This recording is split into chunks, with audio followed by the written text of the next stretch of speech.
নাই স্টার্ট। আসসালামু আলাইকুম রহমতুল্লাহ।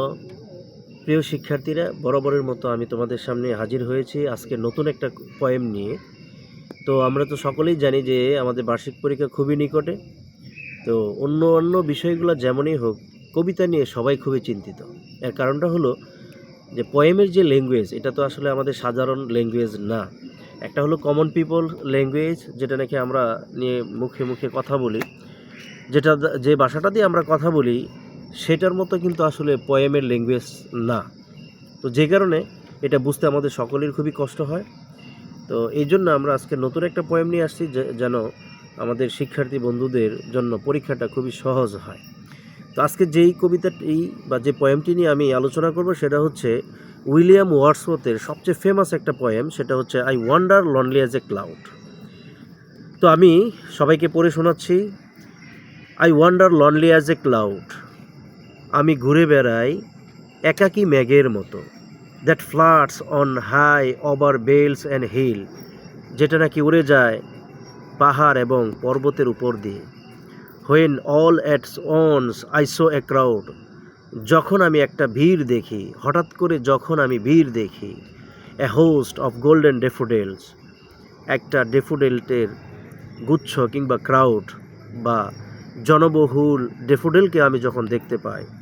বিসাইড দ্য লেক, লেকের পাশে, বিনেথ দ্য ট্রি, গাছের নিচে, fluttering and dancing in the breeze, যেগুলো নাকি দুলছিল এবং নাচছিল বাতাসে।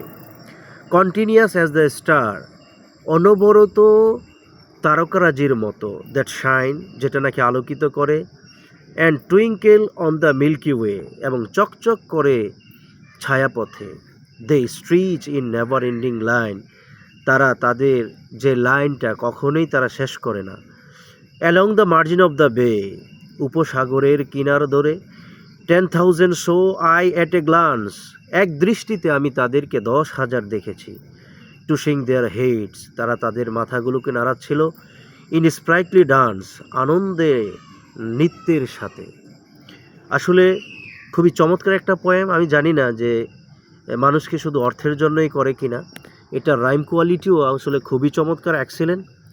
তো মোটামুটি এখানে উইলিয়াম ওয়ার্ডসওয়ার্থ, তিনি যেহেতু একজন রোমান্টিক পোয়েট ছিলেন, নেচারের প্রতি তার খুবই আগ্রহ ছিল, উনি মূলত ডেফোডিল যেই ফ্লাওয়ার, ওই ফ্লাওয়ারের গুণকীর্তন এখানে গেয়েছেন। অর্থাৎ ফুল কেমন হয়, তারা কিভাবে ধুলে বাতাসে, ওই বিষয়গুলো উনি আলোচনা করেছেন। অর্থাৎ উনি একজন ব্যক্তি হিসেবে মেঘের মতো ঘুরে বেড়ায়। এক সময় উনি ঘুরতে ঘুরতে বে অফ বেঙ্গলে,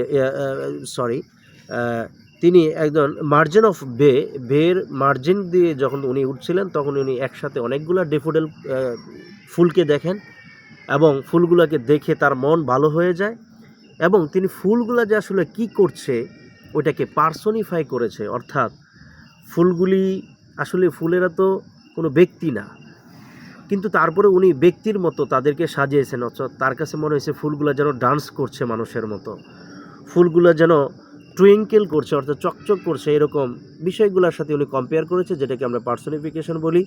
তো এইভাবে উনি ডেফোডিল কবিতার যে চমৎকার ভিউ কবিতার মাধ্যমে আমাদের সামনে তুলে ধরার চেষ্টা করেছেন।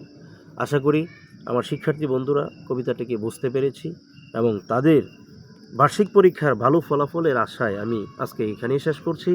আসসালামু আলাইকুম রহমতুল্লাহ।